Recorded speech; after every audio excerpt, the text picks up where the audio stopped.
think it's just a good time for us to get started. That's great. So, That's awesome. Let's do it. yeah. So welcome to the Connect with Courage webinar. I'm Mark Ostach, and I have my counterpart over here. Mike, you want to introduce yourself? Sure, and thank you. This is Mike Walsh, CEO of DGI, coming to you guys from Boston, and it's great to see so many people here today. So thank you for spending time with us. Yes, and I'm here from Detroit, Michigan. My name is Mark Ostach, and I do a lot of work around digital wellness, how our devices impact our mind, body, and spirit. And today we have an opportunity to kind of unpack what that means. I will be, kind of quarterbacking the message. Think of Mike as the master Zoom expert. He is a Zoom solutions provider. He's a technical guru. He's got a ton of credentials and fun stuff behind his name and his business. But Mike is that coach that's going to be using kind of the behind the scene tools of Zoom to show us what a successful webinar looks like, and continue to keep me online and add some color commentary along the way. So just wanted to share kind of how Mike and I are going to work together during this webinar. So to that end, 2 months ago, I didn't even know Mike. And we had a mutual friend that brought us together that said, hey, listen, I've got this guy, Mike Walsh from DGI Communications, who is in the business of connecting people through hardware and software and all of the latest and greatest technologies. And this mutual friend, who also has happened to be named Michael, said to us, like, hey, I've got this friend Mark in Detroit who is all about human connection, and how the human connection and the physical and digital connections are starting to merge together to take shape. And we thought, what better of a time now to come together, especially with all of us leading, living, and working from home, to start to unpack what it means to have courage to connect. So just a little bit more, in the space of human connection meets digital connection. This message is not anti-internet. This message is not to bash anything to do with technology. It's to say, how do we start to find courage to connect in spaces and places that we weren't used to, particularly in this time of quarantine and Zoom life and all of the things that we're up against. So I'm going to be representing Team Courage. And Mike, you want to share a little bit about Team Connect?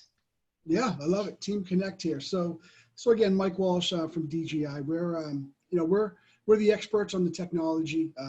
We live in the world of hardware and software, and I've really been obsessed with that for quite a while.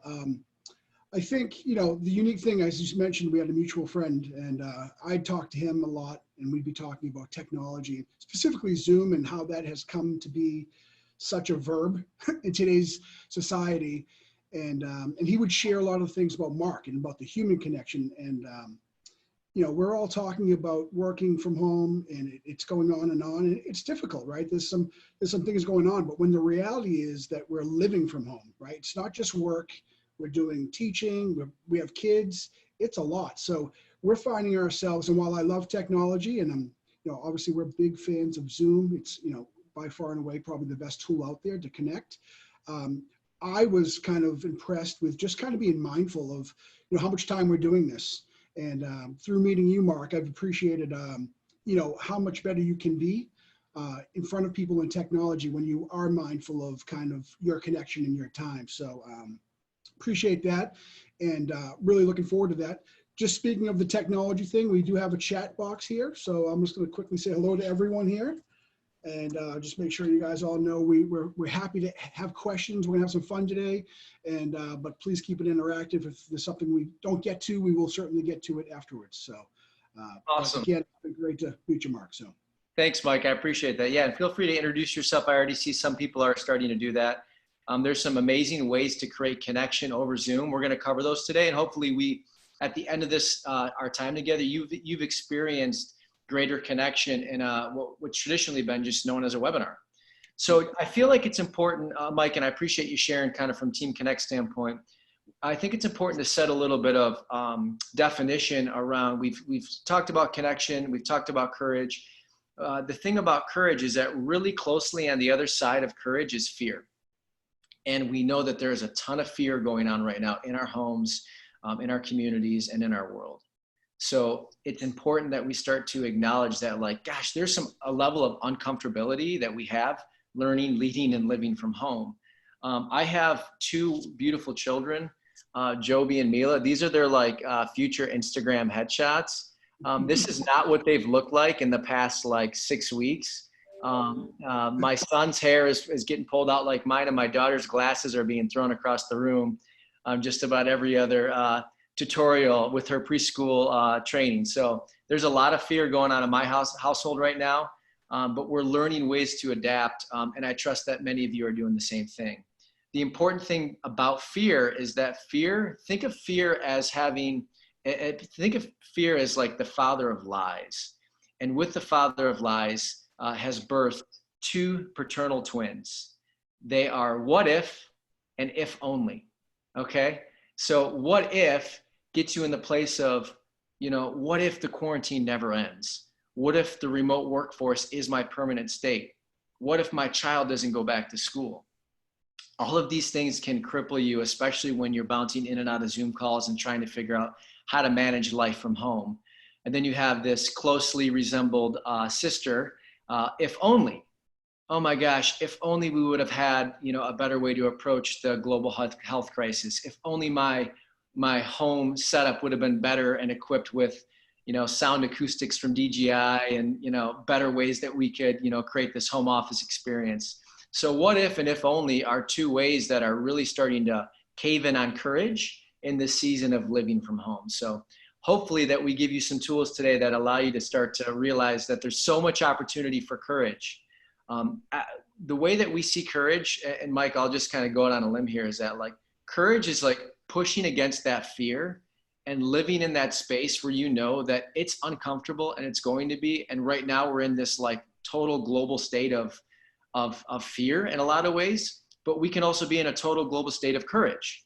So the idea is that our connections at home, online and offline are being infused with aspects of courage. So that's our hope for you today. We also want to make sure that we're finding ways that you guys can create healthy boundaries with your devices at home. So that way, when you're on back-to-back Zoom calls, whether you're preschool or whether it's board meetings, whatever the case is, we want you to be encouraged to create some digital habits in your life that give you the space to pause and breathe and be. And then most importantly, today, we want to offer you a chance to be in community and have a little fun. So I'm going to pass it back to Mike, and he's going to demonstrate a way that we can have some fun with the simple game of true and false. Sure. Appreciate that, Mark. So again, we got a little chat box here. If you guys see on the bottom of your screen with the video, this chat, we'll just do a quick little true and false, have a little fun here to kick things off. And we'll go from there. So first up, we've been talking a lot about Zoom, the new verb in the dictionary. We'd like you guys all to quickly participate real quick. Zoom marriages are now legal in New York. Is that true or is that false? Can you get married in New York on Zoom? Okay, we get some trues and falses coming in. Good mix. Good mix, good mix. All right, what do we got? Well, it's true. So here's a LinkedIn post from Eric Yuan, CEO of Zoom. This is kind of a big deal. People were planning on getting married, and Zoom certainly came through. So it is completely legal to get married using Zoom. So pretty cool. Mark, why don't you take the next one here? Pretty cool. All right, I'm hoping that we don't have legal births from Zoom. God forbid that happens. Okay, here we go. Next one. Flannel pajamas are banned by Fortune 500 companies. That's right. Flannel pajamas are banned in their work from home policy from Fortune 500 companies. What do we have? True or false? Let's see here. Another mix. Another good mix here. All right. Let's see. Answers in. Final answers in. And we've got false. Yes, this is false. I will say for those of you, maybe we can just get some vulnerable participants to step into courage. How many of you are wearing pajamas, Lululemon pants, sweatpants, short shorts? Mike, what do you say? Yeah, it's always, it's business up top and party on the bottom, right? Party on the bottom. All right, guilty. We've got a few guilty. We've got a few sweats. I have I've got my Crocs on. There you go. Socks. I think that's illegal in half of the states in the country, but I'm rocking it and feeling good. Guilty. All right, fit the profile. Workout pants. Wonderful. Yeah. So just think about real quick. Pants are like flannel pajamas are like melatonin clothes. So if you're looking to like really, if you're having one of those tough days, you're waking up in fear. Put on your pants and make your bed. I sound like my Aunt Mary right now. Put on your pants and Oh, make your bed. But those are ways to kind of set up success for your day. right. All right, back to you, Well, I'll Mike. take the next one here. So just true or false, back on the Zoom here, you can enhance the look of your face using Zoom settings. So a lot of people, I don't know, so a lot of people, especially before this, no one wanted to turn on their cameras, right? Everyone was hiding. So true or false, can you enhance the look of your face? Do you think they can? I don't know, let's see. Looks like We a have lot of truths are coming in. A lot of truth, a couple falses. It is true. So on the Zoom settings, you can certainly touch up your appearance, or as we call the beautification filter. Just a soft little touch. Certainly helps people feel a little more welcome on screen. And what do you think they're gonna come out with next? Maybe some hair growth filter? Can you What do you grow think? my hair back? Can you give a call to Eric? Let him know that we've got a desperate need for the Zoom Enhance feature. We'll let them know. But this is Esther. She's great, and any of those ideas are always open to more ideas. So we'll get that to the top of the request, Mark. All right, thank you. I appreciate that, Mike. Hey, here's the next one. Kentucky Fried Chicken, you know, the finger-licking good chicken. They've created a lunchbox that allows you to charge your phone while eating lunch. Ooh. All right, true or false? What do you think? Come on, no way. False, true, true. Hopefully false. I know, Michael, hopefully false. No way, probably true. Yes, you guys. I'm sorry to tell you that this is called Wadabox. It was debuted in India. It is finger licking good while you're charging your phone. And it is, for those IP attorneys out there, this is powered by chicken grease. Yeah. You know, what doesn't fuel chicken grease? Is it reusable? I have no clue, but it's not making its way to the United States. That's the most important thing. Hey, we've got one final true and false. Yeah. You want to close it for us? Let's do it. So back to Zoom. Zoom is a new trend where you can rent a farm animal to join your Zoom call. What do you think? True or false? Jessica, moo, says Jessica from afar. All right. So What do we'll we wrap this got? up. What do you think? What do we got? This is true. It's true. It's true. We actually were going to have this donkey join us, but even the donkeys are booked back to back. So everyone's feeling this pressure. That's right. Awesome. Hey, just a round of applause for everybody. Thank you for partaking in a quick game of true and false. We're gonna come back to this message on courage to connect. So I think we all understand that there's a need to create courage in our connections, whether it's our connections with our spouses or our significant others or our family members, or if we're living alone, it's connection with our neighbors or our mailman or whatever the case is. There's this need for human connection, and right now Zoom is one of the primary tools for that. So I think one of the spaces is that digital wellness lives in the center of connection and courage. So I want to take the next 10 to 15 minutes or so and start to define and give you guys a little bit more foundation for what digital wellness means and how we can start to find ways to improve our digital wellness, both on the work front and on the home front. So that said, this is a wonderful picture. You know, when you think about the 1950s and the family of two with the white picket fence gathered around the radio, listening to whatever NPR radio station, the one of three options that you had for your listening pleasure. We have now moved into this time where you've got Siri and Alexa at your beck and call, streaming on-demand music. My daughter even knows to go up and say, you know, Alexa, play Head, Shoulders, Knees, and Toes, and she loves it, right? She does the whole game. My wife and I have been known to throw our knives and forks at Alexa when she doesn't shut off, when the dogs are barking and the kids are screaming. But you can see that this dichotomy of the family life or the team and communal life that happens in work and the smart home are coming together. And I got to tell you guys that this was a future projection that did not turn out the way that a lot of the leaders and a lot of the economists and scientists thought the way digital life was going to happen. So I want to take us back to 1965. On the cover of Time magazine, they showed this picture that computers by the era of 1990s, in the 1990s, computers would become so efficient and we'd have so much free time that our workforce would be bored, right? That would be down to 20 hours a week of actual work because computers would handle the rest. And you guys, how off were those predictions, right? It's been the exact opposite. Mike, speak a little bit about kind of just how far we've come in technology and how you guys are using it at DGI. Yeah, I mean, as opposed to them making our lives easier, they are wonderful things, and they've made a lot of tools capable now, things we never even imagined, right? So here's just an example. Here at DGI, we do a lot of we do a lot of VR even before this happened. But wow, what a way to kind of build spaces and make some decisions when we can't go anywhere, right? So we still try to carry on. We still have a lot of work. We're still designing spaces and making critical decisions with technology. And here we go, we find ourselves in VR even more, right? It's such an excellent tool, but I can say, you're in there for 2 hours, and all of a sudden you can't believe it. It felt like 15 minutes. So again, it's eating up that time. It's kind of bringing you to this different world. Very useful, but it can get away from you pretty quick as well.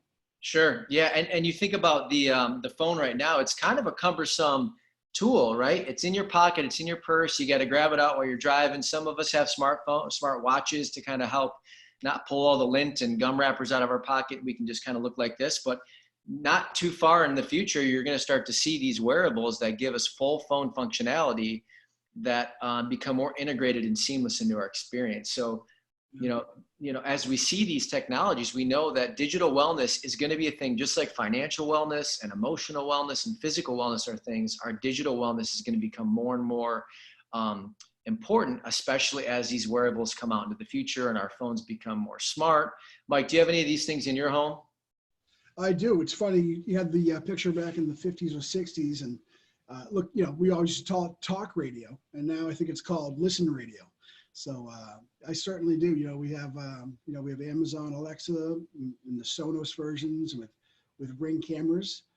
Certainly guilty of those devices for sure. Let's see here in the chat box, who has cursed or yelled at their Alexa or their Google, smart radio in the chat. Let's see. Okay, 100% of the time. I think Alexa only can hear me when I yell. So I don't know if that's that. We need to go to relationship. Some of you don't have them. Wonderful. Yeah, I got actually a kind of quick idea. How about a quick poll just to kind of ask everyone, what they do at home? What's their life like? We'll give them a quick poll right now. Sound good? Sure, let's do it. All right. So up here coming up, again, another great tool in Zoom. This is a quick little check-in. So just real quick, as many as you want to pick here, how many of you use your phone as an alarm clock? Check your phone right before you go to bed. Check your phone as soon as you wake up, or check your phone when going to the bathroom. You can do multiple choices here. There's no judging. So we'll give you guys a couple more seconds here. Let's get a couple more votes in. Look at this, huh? Give you guys another 5 seconds. And all right, we're going to stop it right here. And I will share these results. There you go. Yeah. As soon as you wake up. Wow. Interesting. This is a good pulse too. And you think about it, check your phone when going to the bathroom. Like, it's crazy. Like, how many of you have dropped your phone in the toilet, right? For those of you standing, right? But you see the need for digital wellness right here, Mike, and I really appreciate you sharing that poll so we can get a pulse on, the 55 plus people that are in attendance today. You can already see that the need is there, the pain is there. Where is the pathway? And again, in your connection to courage, leading, living, and learning from home, you need to have a pathway out, because if not, we're just going to spin our wheels, spin our mind, and keep spinning that email dial to see which emails come in next. Great. So thanks for sharing that. 86% mark. Wow. 86% are checking their phone probably before and I'm guilty too, before you brush your teeth there. That's right. Hey, I've got these little gratitude notebooks. I'm going to be giving away 10 of them at the end of this webinar, but these are a great way for those of you that said check your phone as soon as you wake up. They're about the size of a phone, and you step into gratitude before you start your day. Ton of fun, really simple. So that's just kind of a little foreshadowing to a giveaway at the end. But we're gonna keep it moving along. All right, so all this is to say that we've got a pulse on you guys and your kind of digital habits. We've set the stage on where we were back in the 1950s and 60s and just how far off futurists had it. for where we are going to be today. And now on TED, you can even see that there's the pros and cons of our digital life. I've been fortunate enough to give 2 TED Talks on this topic, and have realized that digital wellness and this kind of merge of our reality is going to continue to merge. And I think it's about finding courage, both online and offline, to create truer connections. So being vulnerable, being open, using technology in a way that's more interactive. Those are all great ways to be in moments and kind of, essences of courage when we're connecting. So to that end, again, we talked about financial health, mental health, emotional health. I want us to put on our kind of emotional eating, physical health cap for a minute. So the old saying, if you are what you eat, my question back to you guys is, then what's in your fridge? Okay. So there's this idea that our digital calories or our problems that we want to kind of, escape away from are just on our phone. And the reality of it is that our physical caloric intake, which the way that we eat our food makes the way that we feel or think or operate, is the same thing for our digital calories. So I ask you from now on to start to think about the digital calories you consume and wonder, when you're scrolling through the phone in the morning before you've gotten out of bed or in the bathroom, what are the digital calories that you're consuming? And are they, quite frankly, do they look like this? Are they empty calories, junk food, headlines that make you feel sick to your stomach? Are they emails that you haven't gotten back to, but you flagged and now it's 11:30 at night and you can't sleep? So we need to start to think about our digital calories as the same way we view our physical calories. Mike, I see your mouth watering over there. Are you okay? You doing okay? I'm good. I'm looking at these, but yeah. That's right. So, hey, listen, scrolling, you're just scrolling through your phone. You're in these moments in between meetings, bathroom breaks. Sometimes I have to admit I've hid from my family in the bathroom to do this on my phone, just to get a moment of solace. But when I come out, I'm renewed. But the idea is, and especially now with COVID and the pandemic that we're experiencing, the New York Times had recently covered this idea of doom scrolling. Okay, so it's when you grab your phone and you just start scrolling and you're reading the headlines of the COVID deaths or the extended quarantine in your state that you're living in, and all these other headlines that are controversial in nature and just kind of heavy at their heart. It's called doom scrolling. And it's called that because you feel that way when you're done doing it. So if we can start to adopt some habits that we're going to start to shift into here in a moment to give you guys some tools to equip you to not get in the bad habit of doom scrolling and be more conscious of your digital calories, that's our hope. So we have this beautiful, the colorful fruits of the rainbow and the world. These are the healthy digital calories that we want you guys to start consuming. And one way that we can do this is we can disconnect with courage. So what I want to do here is just take a moment. We're going to take a breath. We're about halfway through the webinar. Everyone take a breath with me. I want to teach you guys just a fun little technique. I want everybody to put their hands out. I know you can't see me, but again, we're at the halfway mark. Physical movement is so key when we are on these Zoom calls, especially back to back. So this is a technique called positive priming. Okay, so just take your hands and you just start clapping. You can smack your head a little bit. You just start waking up your body, waking up the movement. And the reason why it's called positive priming is because you start to say, I am life, I am awake, I don't need that second cup of coffee or third or fourth. I am full of joy and I am thankful for the today and I am ready to step into my next part of the training. So positive priming, there you go. All right, Mike, on the screen, we have 5 ways for our audience to begin embracing digital wellness at the individual level. So what we want to do now is Mike's going to serve up a poll. And in the poll, you're going to see these 5 same statements posed. And what we want to hear from you guys is pick one of the things that you feel is most gravitating towards you. Is it no digital gadgets at mealtime? Do you feel like you just need to get a real alarm clock because you're sick of looking at your phone as soon as you shut off your alarm clock? Take a digital fast a day, make eye contact when talking, or end your digital day 1 hour before bed. So we'll give you guys about a minute to fill out the survey, and then we're gonna have some conversation with the audience. So again, you're just going to pick one here. Just what's one thing you think you could do? We are about halfway through the votes. We got another. Getting there.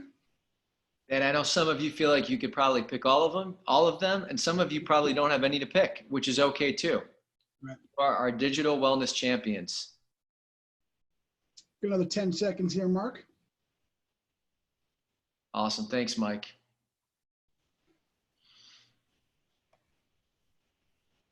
And 2, 1. All right, end poll. And let's share these results up. All right. So yeah. That's it right there. It's interesting. We've got, a good portion, 36% say no digital gadgets at mealtime. I feel like, you've got your knife, your spoon, your fork, and your phone. Unless you can figure out how to scoop your soup with your phone through one of the waterproof phones, it's probably not doing you good at home.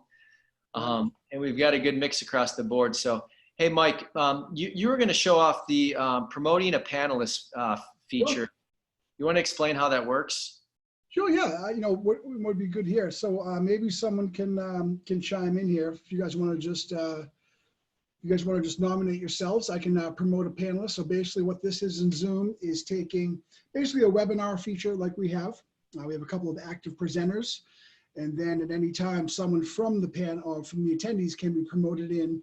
And we'd love to get someone just to volunteer and maybe share with something that they think they can improve their digital wellness here. So I think just the caveat, so what you picked, and most importantly, why you picked it. So we're looking for 2, 3, 4 people to you can raise their hand or chime in, or Aunt Mary, I'm going to call on you if nobody picks. Okay.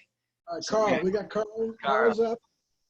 All right, we're going to promote Carl. Let me find him here. Thank you guys again for all coming in here. This is fantastic. So we're going to promote him in. And Carl's in here. Carl, if you want to. Carl, Carl looks a little different today. Carl, come Mark, on, that's a Caddyshack reference. Nobody got it? My Carl Spagler? No, nothing? Yeah. So which one here you picked? I chose the device not at mealtime as well, the 36%. Yeah. Why'd you pick that? I just feel like that's the time for the family connect. I have a good amount of children, or I have a few kids, and my wife, and it's just a great time for us to really stop looking at our phones and social media or my emails or my Zoom chat, and let's focus on each other. And we do best part, worst part of the day. We always do that at dinner time, and so it's a good time for us to all communicate with one another. So it's always fun to see what the kids say too. So that's awesome. Carl, you said you have a few kids. In my mind, I'm picturing 11 kids sitting around a table. Can you quantify the amount of kids you have? Close. It's close, but I have 4. Okay, you have 4.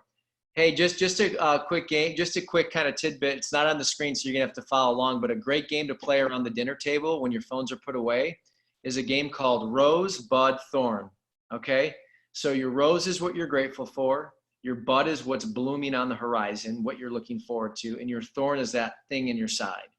It's a great game to play with the family, or even with your roommate or whoever you're at home with, because it gives everybody a chance to speak. My 3-year-old daughter says her rose is her birthday, her bud is her birthday coming up next, and her thorn is she doesn't have any because she's only 3. Because what could she be upset about? So rose, bud, thorn. Write that down. I like it, Mark. Thanks for sharing, Carl. Mike, we got a couple other people. Let's see here. I see Jess is out there. Jess, you want to share with one that you got going on? Hey guys, I would love to. All right, awesome. I picked no gadgets at mealtime as well. Okay. And again, we tend to at our house. There's a lot of face in phone action going on, and it gives us that time to kind of catch up on each other's days. So it's an important time of the day for us, for sure. Jess, what's the second thing you would have picked? Second thing, I probably would have picked to fast at least 1 hour a day. I think sometimes my eyes are, coming out of my head because I'm either on a computer, a phone, a gadget of some sort all the time. So, yeah, definitely. For those of you that pick take a digital fast 1 hour a day, we are creatures of habit. So if you can pick the same hour a day that you take that fast, your body and your mind will adapt to that behavior change more quickly. for me, in the pre-quarantine life was right when I got home from work, where I'd throw my phone in the bedroom, and from that like 6 to 7 o'clock, it was really 6 to 8 o'clock, I'd be all in on dinner, all in on bed and bath time. And right now, working from home, living from home, not a ton of digital fasting going on when I come home from work because I'm always at work. But truth be told, we do have a lot more margin to take walks and be out in nature. So that's great. Excellent. Mike, did we have another one or two to share? Let's see, anyone else out there want to chime in? Aunt Mary or Mary Alice or Rachel, some of my friends on the call, I'd love one of you to, to chime in here. If you're driving in the car, if you're, watching Netflix, that's okay too. Okay, All right, Mary's in. Here we go. All right, Mary, I'll give you 1 second here. Let's find Mary. You notice the "I will." There wasn't an exclamation mark there, so it seemed like a little bit of a reluctant "I will," but I know she's a pro user. Mary's in, and she can unmute herself and go ahead and talk.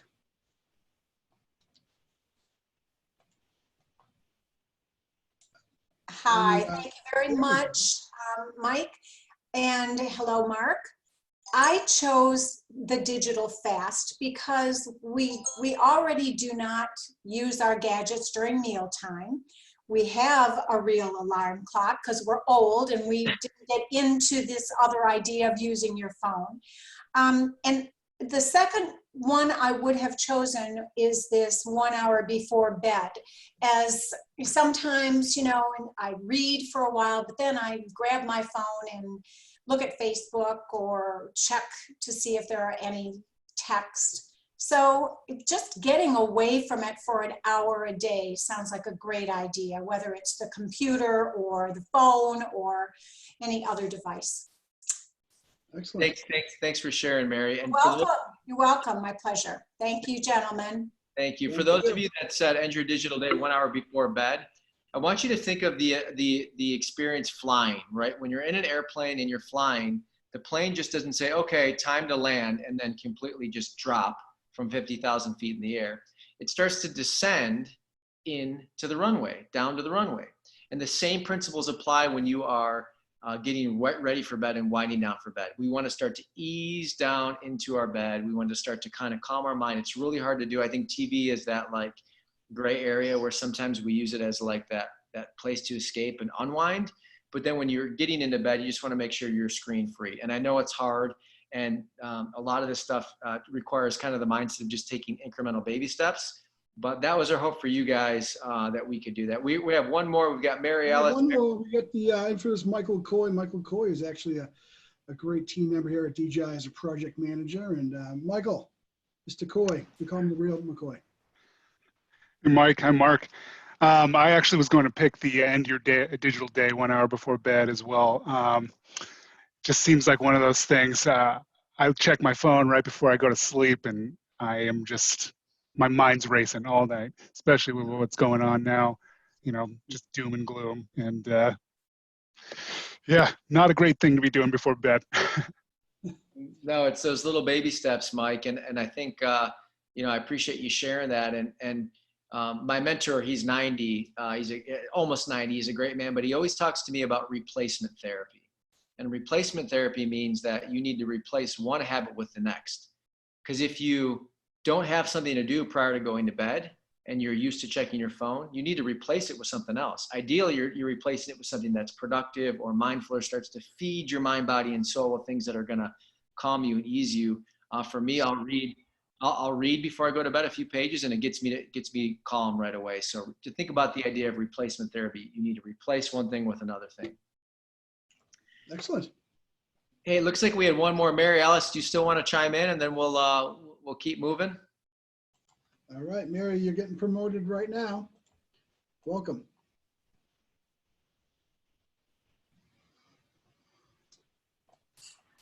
All right. Hi, All right. So again, I'm just chiming in. Mary and Mike already talked about the digital bed, and that's what I had indicated on the poll. But the more I've been listening, I am very guilty of using my phone as my alarm clock and snooze. And, you know, the whole idea of actually going out and getting a real alarm clock, wow, what a novel idea. And so I want to thank you for this session in terms of just heightening our own self-awareness about our patterns of behavior. So, you know, I'm going on Amazon tomorrow and getting myself an alarm clock delivered. That's right. Well, hey, there's a great solution called Bagby. You get a free alarm clock, and you get it's called bagby.com. You get a free alarm clock, and you get a bag for your phone, like a little sleeping bag, so you can put it outside of your bedroom. So bagby.com is a great resource. Thank you. So, hey, thanks for everybody for participating in this part of the webinar. We've got a little bit more content to share before we open it up to some questions and answers. But hey, the last thing, if anybody make eye contact when talking, just know that your eyes are just a wonderful signal on the way that your body expresses its communications, its feelings, its emotions. And, you know, a lot of the times we think about, you know, you've heard the saying, your eyes are the gateway to your soul, right? But have you heard the saying, when your head's down looking at your phone, that your forehead is the gateway to your forehead, right? It's a gateway just to your forehead. It doesn't tell you much at all, other than it's a big shiny forehead. So your eyes are these wonderful tools that you've been made with. Use them for giving and receiving, you know, body language and eye contact. So thank you for that. So those are 5 ways to improve your digital wellness. We're going to keep moving. So again, you know, you guys have been so great so far, and hopefully we're giving this landscape of how we can have connection with courage, and we don't need to worry about, you know, technology being too invasive, because it's only going to continue to get more as part of our culture and our kind of lifestyle from home. But let's talk for a little bit about, you know, as we wrap up our time together, is Mike, I feel like you had some points that you wanted to share on, like on connecting with Zoom. Yeah, I just think, you know, there's a couple of tips would be great as we use Zoom. And again, that's kind of what we're all about, you know, connecting, using the tools. You want to be your best self there, right? There's also a thing called Zoom fatigue, which we'll talk about here. But the back-to-back meetings is very difficult. It's very difficult to jump off a call at 9:59 and get back and be your best self at 10. So just some quick tips. When we do some meetings, you know, there are humans on the other side of things. So, you know, as we did today, starting with something fun, we did a little true and false.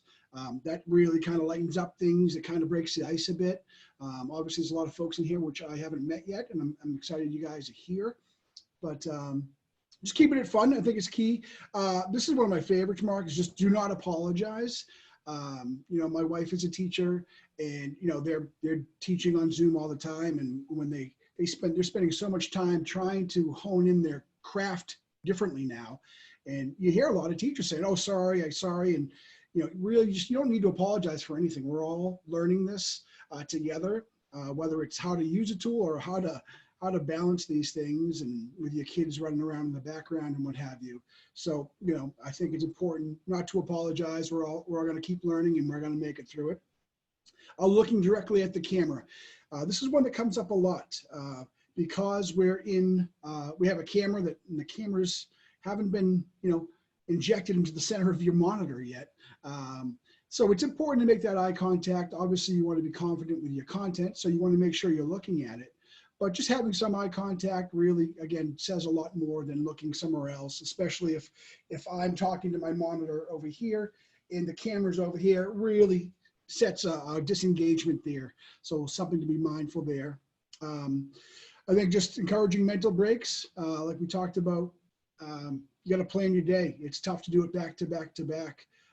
It's certainly exhausting. It's exhausting having being on all the time and presenting, especially on camera. It's something we're not used to. And then just physical activity. Me today, right now, I'm standing, but just taking breaks and staying active. You know, doing some of the positive slaps on Positive your face. priming. Positive priming. Good. It's good. It all helps out. So just things that are good notes on Zoom, with Zoom or any type of conferencing. And again, you know, knowing that, you know, we're a team that we can help people from, you know, your home studio all the way to mass audiences use the tool. We're really happy to promote it. So, yeah. Awesome. Yeah. And I think, you know, just that there's this idea of like when it's called reflecting or looping. And the way that our brains learn is that our environments loop back what our brain should be seeing and feeling and hearing. And, you know, for the last like 6 weeks, I've been in my home basement on about 5 Zoom calls a day. And my home basement is cold. It's kind of stale. And it was built in the 50s. And it doesn't have a lot of reinforcement back to my environment that makes me feel alive. So sometimes I'll have to step outside, go for a walk, take a lap around the house, or even just come and you know, open the door and look at a little bit of sunshine and fresh air. So looping and physical breaks go hand in hand when you're creating kind of those ways that you can better connect. Because Mike, you know how it is. We've been doing some dry runs. Sure. And we'll go back to back. You've seen Cranky Mark yesterday. I was like, oh my gosh, I need to get off the Zoom. I've got Zoom fatigue. It's really setting in. Yeah. So you got the donkey in there. Would have broke it up a bit, you know. That's right. That's right. So Mike, thank you for those 5 ways to better connect on Zoom. You guys, we're reaching the end of our time together. We've got about 15 minutes left, but we don't need to use the full 15 minutes. What's more important is that we take a breath and we're mindful of this idea, hopefully this concept. We know that it takes a lot of courage to fight through the fear that we're all feeling, right? The what if and the if only. I want you to write those down. I want you to think about what are the what ifs. Gosh, what if this would have happened? Or what if this does happen with my business or my team? Or if only I would have done this. When you start to find yourself thinking about the what if or the if only, that's from the father of lies. It is not good. You need to go from the father of love, hence the heart on the screen, to say, I need to push out the what if and the if only, and I need to step into courage. And courage to you might be not getting a lot of work done because you need to feel like you need to be connected to things on the home front as you're living from home and working from home and leading from home. But then you have days where you're in the flow and you're feeling creative and you feel you can better connect. All that's to say is that we hope that our time today has given you guys some tools to find better ways to connect with courage and begin to start to embrace digital wellness in your life. Start to think about your digital calories as the same way you think about your physical calories, and know that we can have fun living, learning, and leading from home. We just need to give ourselves some grace to experience the fact that we're all in this new normal together, and that we need to continue to have courage, to stick together, and to be in community. So before we open it up to Q&A, we did want to let you know this was a free webinar, and we found a nonprofit. Shouldn't say found. It's a nonprofit very near and dear to my heart. It's called Life Remodeled. Life Remodeled is doing incredible work in the city of Detroit in neighborhoods that have been abandoned for many, many decades. And they're literally coming in and they're revitalizing neighborhoods one block at a time, schools. It's an incredible cause. So if you feel called to move to make a donation based on the value you've gotten from today's webinar, we'd love for any proceeds to go to Life Remodeled. They're doing wonderful work. No pressure at all, but wanted to leave that on the screen. We can even put a link in the screen, or you can go to liferemodeled.com/donate. Pretty easy to remember. So we really appreciate that. Thanks, Peg. Yes, Life Remodeled is a great place, and they're just doing wonderful work. Okay, so now I wanted to give away 10 of these gratitude notebooks. These are a great way to share and encourage gratitude with your family, friends, and coworkers. Again, it's a 2-week challenge. You have a quote on one side, and you have 5 things you're grateful for and 5 things you want to release that you're worried about, those what ifs or if onlys. So the way that I'm giving those away today is that if you text the word follow to 33777, I'm going to take the 10th person that I get on my notifications. They're going to win the 10 free gratitude notebooks. So again, text the word follow to 33777. I'll have your email address. This also opts you into my monthly newsletter. And then I'll communicate with you offline to make sure that you have a chance to get these delivered to your home wherever in the country that you are at. Yeah, and I'd just like to add to it, I've Mark's kind enough to give me some, and they're great. I think the key thing that, it is the size of your phone, right? I think very much purpose, right? So you keep that right next to your bed when you wake up, and it's great just to kind of set the day up, right? Don't be worried about too much things. There's plenty of time in the day to worry about things, but to start on a positive note certainly is helpful, and I've really appreciated the suggestion and enjoyed using it. So. Well, thanks, Mike. And if anybody has any follow-up questions for me directly, you can email me at hello@markostach.com. And Mike, you've been awesome, man. You've been like the best Zoom coach I've had in my entire 4-month Zoom career. I can't thank you enough, man. You've been a great student. You're using the tool like a pro now. And again, I know how much, for folks that are trying to present, how much, how much fear is just using a tool, and so much of the frustration is just being overwhelmed by this new technology. So, that's what we're about. We're about helping organizations use what we feel are great tools and connecting, trying to keep the technology as transparent as possible so you can connect with folks, very simply. So. Awesome. Well, hey, listen, this has been wonderful. We want to open it up to some Q&A. If anybody wants to stick around and just kind of, you can share any questions through the chat. If you want, we want you as a panelist. So just, we'll pause here and see if there's any time for Q&A.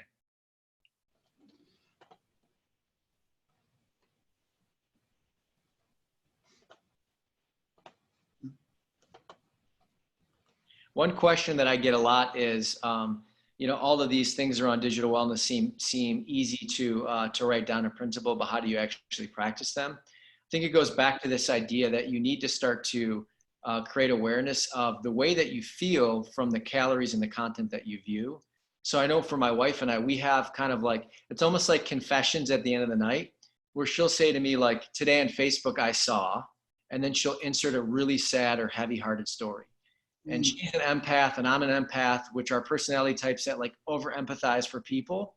So what happens is that content in those stories, they weigh on you. And, she'll hear a story about a 5-year-old who fell down the stairs and is now in critical condition.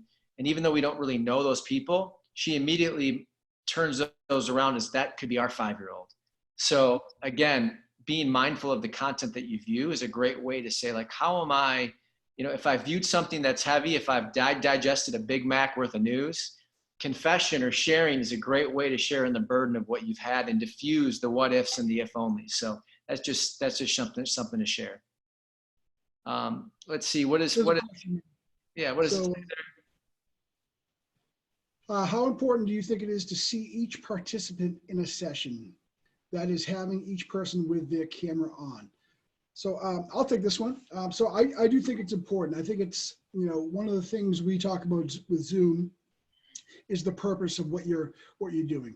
So there's meetings and then there's webinars. So today is a webinar. Today is meant to have, a talk, have panelists that can be escalated or de-escalated during the call, but really have a set message. With webinars, you have a lot more tools at your capability as far as registration. And again, I thank you guys all for registering, but you're able to send emails, you're able to do follow-up emails, thank you emails, which we'll be doing. So it's a great way to have a set message. Where meetings, I think it's very important to have as many people, all your participants, on video. Meetings, you're doing that. You're meeting with people. You're not only just talking to them and looking at them, but a lot of that is nonverbal. And you want to make sure cameras are on and you're paying attention to that. So when you have a meeting, you want to make sure that the cameras are on. And it is very important to realize the nonverbal kind of actions, which we pick up in human interaction, but we just don't really register it as much. So. Yeah, that's great, Mike. And I'll just add too, like once you bring in a large group into a meeting, if you're one of the sole presenters, shrink your view so you're only seeing your slides or you're only seeing yourself. And move that panel underneath where your webcam is. That way you're looking at hopefully yourself, knowing that everybody can see you. And then when you pause in your content, you can open up the gallery view and see all the screens. So that's just another technique as well. But hey, if there aren't any more questions, I'm just so grateful for this time today. Thanks for letting us step into your homes as you learn, lead, and live in this era of Zoom. Mike and I are here for you to support you emotionally in your connections and, and find the courage to start to embrace this new normal that we're living in. We can't thank you enough and really, really appreciate your time today. Thank you guys all. Be very well, please. All right. Thanks, guys.